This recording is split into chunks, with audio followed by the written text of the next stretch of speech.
बाबा रामदेव जी के मंत्र से अपनी कुंडली ऊर्जा को कैसे जागृत करें, अपने सातों चक्रों को कैसे जागृत करें, चक्रों को एक्टिवेट कैसे करें, तो उसके बारे में जानकारी दे रहे हैं। ये भाग है दूसरा। पहला भाग हमने यूट्यूब पर अपलोड कर दिया है। अगर आपने पहला भाग नहीं देखा है तो लिंक डिस्क्रिप्शन में होगा, पहला भाग देख लें, उसके बाद यह दूसरा भाग है। तो इन मंत्रों द्वारा, बाबा रामदेव जी के इन मंत्रों द्वारा अपने आप को पहचानता है व्यक्ति, अपनी शक्तियों को पहचानता है और अपने शरीर में समाहित भगवान की असीम ऊर्जा को भी पहचानता है।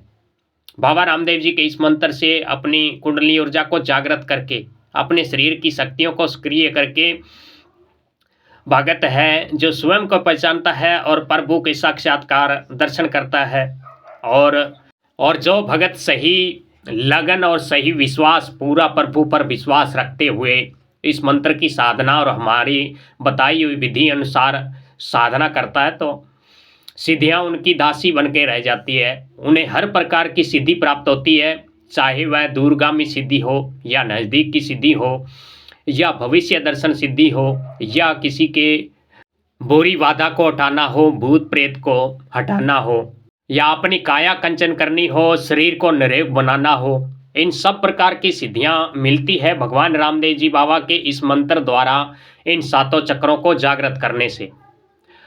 तो पिछला वीडियो देख लीजिए, उसके बाद यह है दूसरा भाग है। इस विधि द्वारा आप साधना करेंगे तो आपको अनेक प्रकार की सिद्धियां मिलेगी और भगवान रामदेव जी का सानिध्य प्राप्त होगा और उनके श्री चरणों की भक्ति प्राप्त होने का सौभाग्य भी मिलेगा।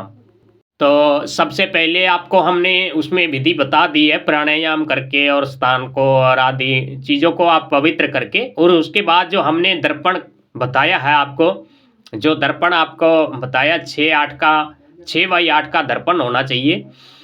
तो उस दर्पण को आप अपने माथे के ठीक सामने, यानी कि जहाँ आज्ञा चक्र है उसके ठीक सामने दीवार पर उस दर्पण को लगा दें और उस दर्पण में अपनी परछाई के आँखों के बीच में जहाँ बिंदी लगाई जाती है उस स्थान पर अपना ध्यान टिकाना है और इस मंत्र का जप करना है। ओम नमो भगवते नेतलनाथाय दर्पण सिद्धि देहि देहि नमः। तो अपना ध्यान है उस दर्पण में, अपनी तस्वीर जो आपकी परछाई दिख रही है उस परछाई में दोनों आँखों के बीच में जहाँ बिंदी या तिलक लगाया जाता है उस स्थान पर देखना है और बाबा रामदेव जी के इस मंत्र का जप करना है। और जब तक आपकी आंखें थक ना जाए तब तक देखना है। और उसके बाद उस दर्पण को लाल रंग के कपड़े से ढक कर वहीं छोड़ देना है।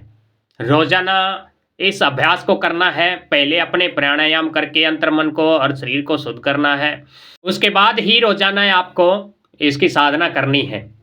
लगातार साधना करने से दर्पण में आपको अनेक प्रकार के दृश्य दिखाई देंगे, कई जाने अनजाने, और कई ऐसे होंगे जहां आप कभी जीवन में एक बार गए हैं, ऐसे भी दृश्य दिखाई देंगे और ऐसे भी दृश्य दिखाई देंगे जिसे आप अपने जीवन में कभी नहीं देखे। उस दर्पण में आपको देवताओं की भी तस्वीर दिखती है, कई बार देवी देवता और अनेक अलौकिक दृश्य उसमें दिखाई देने लगते हैं। और उस दर्पण में डरावनी चीज़ें भी बहुत बार दिखाई देनी शुरू हो जाती है। कई बार डरावने फोटो या डरावनी चीज़ें भी दिखती है। इससे साधक को घबराना नहीं चाहिए और लगन और विश्वास के साथ सेवा साधना करनी चाहिए, जिससे आपको सफलता मिलेगी।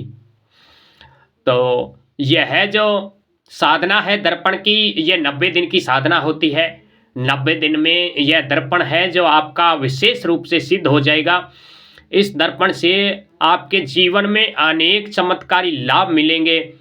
और जब आपकी साधना 90 दिन की हो जाए तो इस दर्पण को आप किसी लाल रंग के कपड़े में लपेट कर किसी ऊंचे स्थान पर और किसी सुरक्षित स्थान पर रख दें। तो इस दर्पण साधना करने से आंखों में एक विशेष प्रकार की चमक आती है साधक के, और वह जिससे भी बात करता है, चाहे कोई सा भी पर्सन हो, किसी से भी बात करता है तो उसके आंखों में आंखें डालकर जब भी बात करता है तो सामने वाला उस व्यक्ति के सम्मोहन में आ जाता है, यानी कि वह वशीभूत हो जाता है। और जो भी उचित अनुचित वह बोलेगा साधक, तो सामने वाला उसकी बात मानने पर विवश होगा। तो इस साधना से कोई भी अनुचित लाभ ना उठाएं, कि जिसकी कोई भी दुरुपयोग ना करें, क्योंकि दुरुपयोग करने से आपको इसका खामियाजा लास्ट में भुगतना पड़ता है। इसलिए किसी का भी बुरा न करें इस साधना करने के बाद। यह साधना सिर्फ आप अपने आध्यात्मिक ऊर्जा को स्तर को बढ़ाने के लिए, अपनी भक्ति को प्रबल करने के लिए ही करें। कोई भी दूसरा कार्य इससे न लें। और इसके साथ आप अपने सातों चक्रों को एक्टिव करने के साधना जारी रखें। जो भी हमने पहले आपको प्रेसिस बताई है उस प्रकार करने के बाद अपना ध्यान है जो लिंग और गुदा के बीच में केंद्रित करना है। और जैसे जैसे ध्यान करते जाएंगे तो यहाँ आपको एक चक्कर सा घूमता हुआ महसूस होगा और आपके मन की आंखों के सामने वह दिखाई भी देगा, जिनके अक्षर हैं जो स्वर्ण के समान चमकते हुए दिखाई देंगे। लम, यम, रम ऐसे शब्द आपको दिखाई देंगे। और जैसे जैसे आपकी साधना बढ़ेगी वैसे वैसे आप ध्यान में जाते रहेंगे। और ध्यान मार्ग में ही जैसे जैसे बढ़ेंगे तो आपको ध्यान में ही एक अलौकिक दिव्य गेट दिखाई देगा, यानी दरवाज़ा दिखाई देगा। और उस दरवाजे के अंदर जब भीतर आप प्रवेश करेंगे तो सामने सर्वप्रथम आपको भगवान गणेश के दर्शन होंगे। उनकी आज्ञा लेकर आगे बढ़ेंगे तो आगे आपको डाकनी, साकनी, राखनी ऐसी शक्तियां भी आपकी भेंट होगी इस ध्यान विद्या में। जब भी आप इसमें आगे बढ़ेंगे तो आपके ध्यान मार्ग में अनेक प्रकार के वन, जंगल, पहाड़ और ऐसे ऐसे आपको वनस्पति देखने को मिलेगी जिसे आप कभी जीवन में नहीं देखी है। और जो भी आपने यह ध्यान मार्ग के रास्ते से चीज़ें आप देख रहे हैं ये हमारे धरती पर नहीं होती है, लेकिन रियल में सृष्टि में कहीं न कहीं तो जरूर होती है। कहीं न कहीं जहाँ परमेश्वर का वास होता है, जहाँ देवताओं का वास होता है, वहाँ ऐसी वनस्पतियाँ, ऐसे पहाड़ जो बिल्कुल सोने के समान चमकते रहते हैं, हीरे मोती के समान चमकते हैं, ऐसे स्वर्ण और रत्नों से जड़ित पहाड़ भी होते हैं जहाँ सिर्फ देवताओं का निवास होता है। यह सब देखना सिर्फ और सिर्फ इन सातों चक्रों को एक्टिव करेंगे तभी संभव हो पाता है। इन दिव्य स्थानों का दर्शन केवल आप साधना के दौरान ही कर सकते हैं। अन्य कोई भी व्यक्ति इस मृत्यु लोक पर जो निवास करता है, धरती माता पर निवास करता है, तो उसके जीवन में ऐसे सपने में कभी भी ऐसे स्थान दिखाई नहीं देते हैं। ये स्थान सिर्फ और सिर्फ जब इन सातों चक्रों को एक्टिव करते हैं तभी यह ध्यान के मार्ग से ही दिखता है। और इन्हीं ध्यान मार्गों में आपको अनेक प्रकार के साधु, सन्यासी, जिनकी उम्र भी करोड़ों करोड़ों वर्ष हो चुकी है, ऐसे साधु तपस्वी भी आपको मिलेंगे।